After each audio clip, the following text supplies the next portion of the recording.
The ethical calculus weighs the harm of deception against the greater harm of prolonged conflict. Societies develop different norms around acceptable versus unacceptable forms of deception.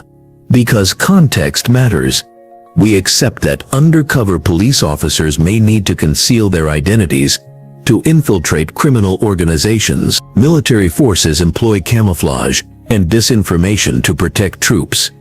We even accept certain forms of bluffing in competitive games like poker. What emerges is a framework for evaluating when deception might serve a greater good. This framework considers necessity. Could the goal be achieved without deception? Proportionality is the scale of deception justified by the outcome. And harm minimization. Does the deception prevent greater suffering? How do we reconcile deception with accountability? The most ethical deceptions typically include plans for eventual transparency. Military deceptions are declassified decades later. Undercover operations eventually conclude with court proceedings. Even Houdini revealed some of his methods to educate the public about fraudulent spiritualists.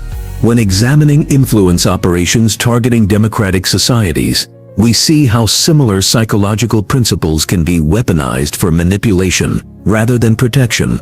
The distinction lies in their application and purpose. Transparency eventually allows us to evaluate which deceptions served legitimate purposes and which merely exploited vulnerabilities.